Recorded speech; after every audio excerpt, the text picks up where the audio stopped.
Hello, I'm Alan, and welcome to today's edition of Alan's Cycling Adventures. It's another early morning long ride. Today's ride is going to be 80 miles over a much hillier route than the last 80-mile ride I took.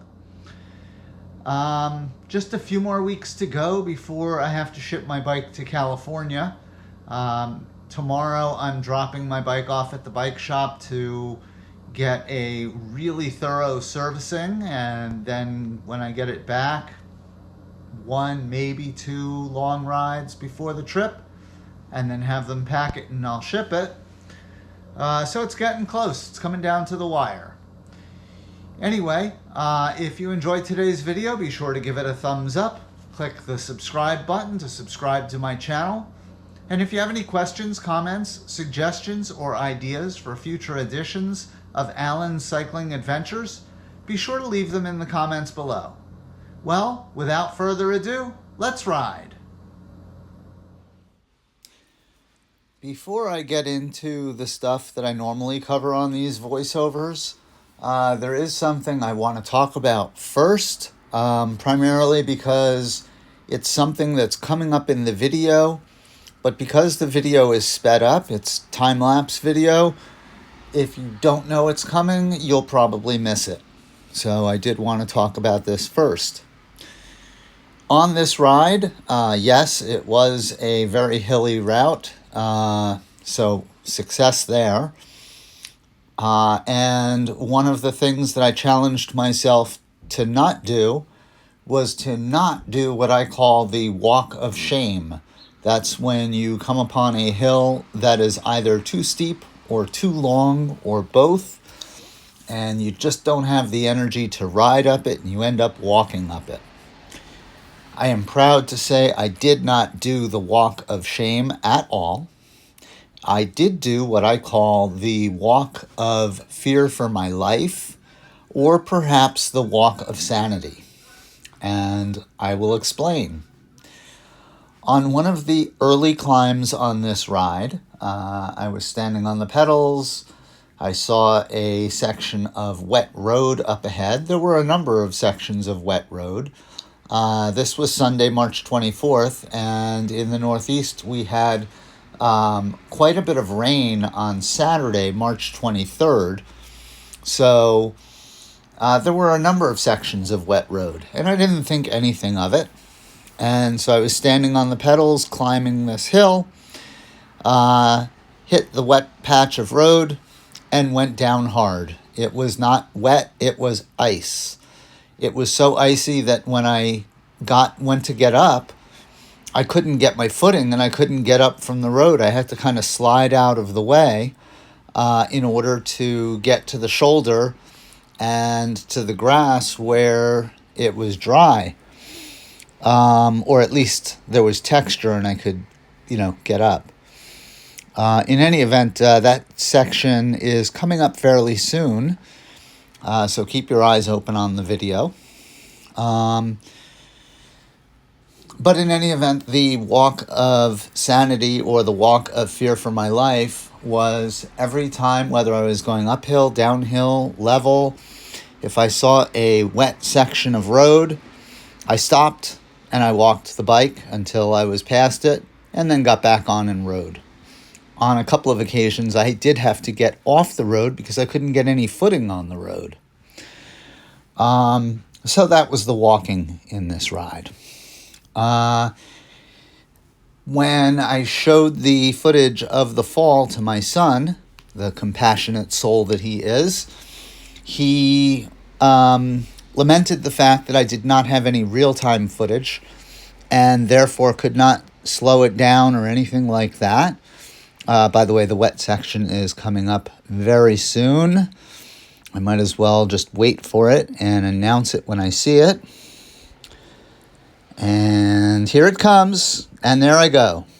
Anyway, so the compassionate soul that he is, he wished that I had done some real-time recording so that he could see it either in real time or slow motion, and possibly even hear the audio, since the time-lapse video does not capture any audio. I guess he wanted to hear if I shouted any expletives as I went down, or hear whatever I exclaimed as I hit the pavement, or whatever. But anyway, as it turns out, although I usually record the entire video in time lapse, or what GoPro calls time warp mode, I did stop a couple of times to take still photographs, and on a couple of those occasions, I put the camera into the wrong mode and did take real-time footage.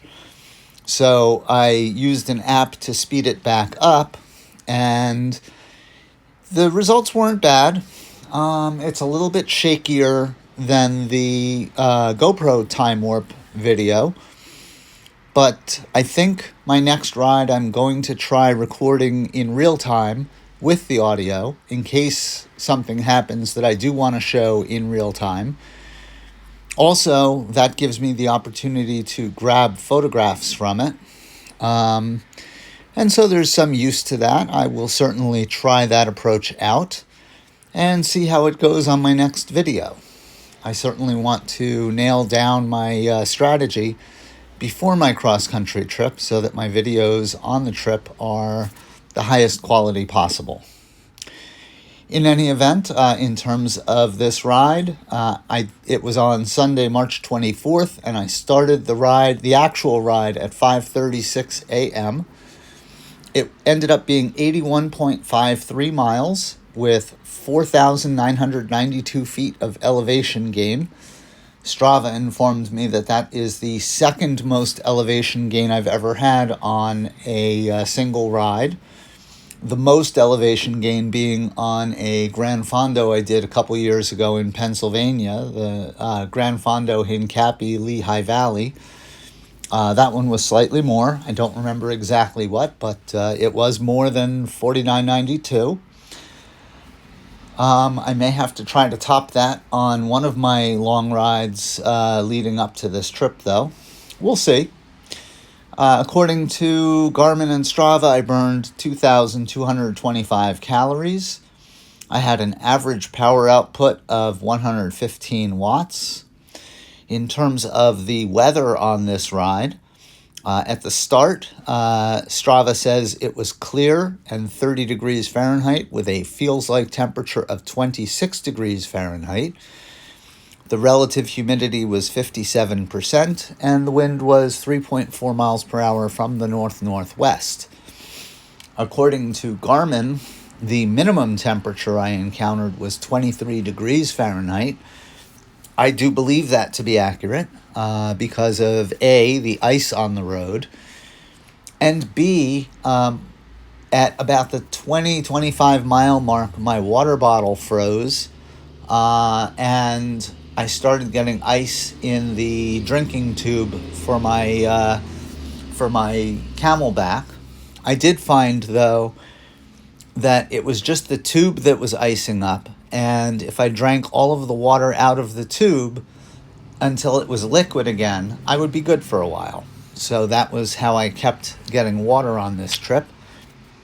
And then with about 20 or 30 miles to go, the water bottle eventually thawed enough that I was able to get water from it, or electrolyte solution from it. In terms of climbing, there were 7 major climbs, according to Garmin.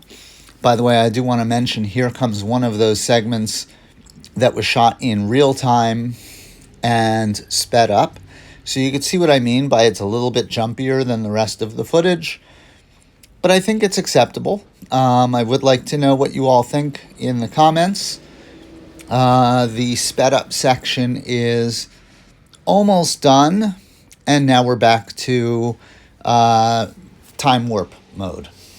Any event, there were 7 major climbs according to Garmin.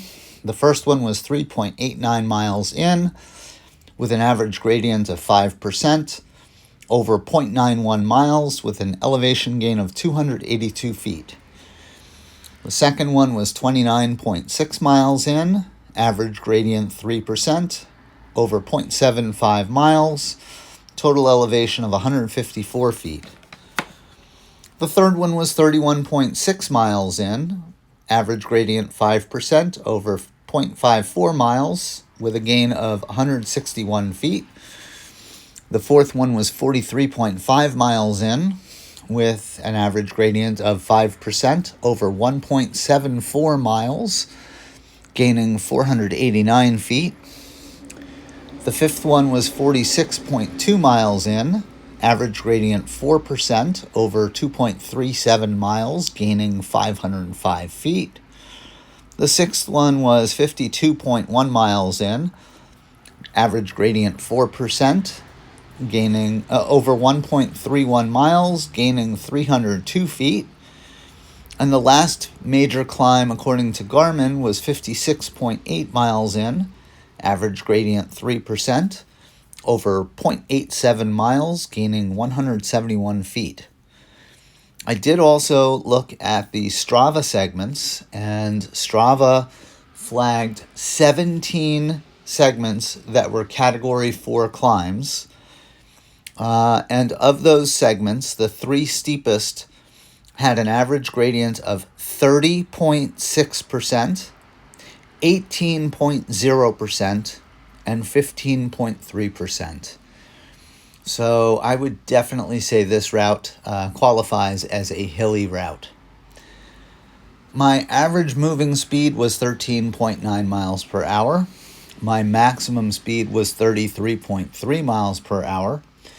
By the way, on some of those hills, if it were summer, I probably could have easily hit 45, 50 miles an hour. There were some very steep, winding segments, but again, relative to the walk of sanity, this was the ride of sanity. I did not want to be going 45 miles an hour, hit a curve, and come around the bend to find an icy section. So I took it nice and slow on the downhills. My total moving time was 5 hours, 52 minutes, 25 seconds.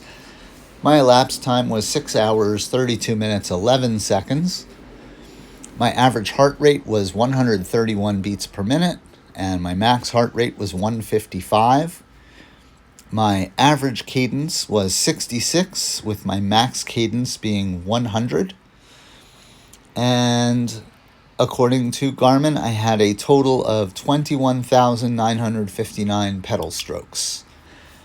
One of the reasons that the moving time and the elapsed time were so much closer on this ride as compared to the last one is I did not have any flat tires or mechanicals on this one.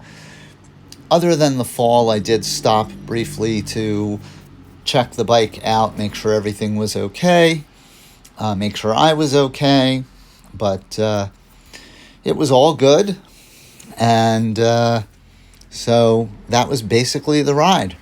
Let me know what you thought about this video in the comments, as well as that sped up section, what you thought of that. That was awesome. Definitely a more challenging route than the last 80-miler I did. I think it was more challenging than the 75-mile route I did last week. Well, another successful long Sunday training ride, and it's lunchtime, so getting up early paid off. Well, until next time, stay safe out there.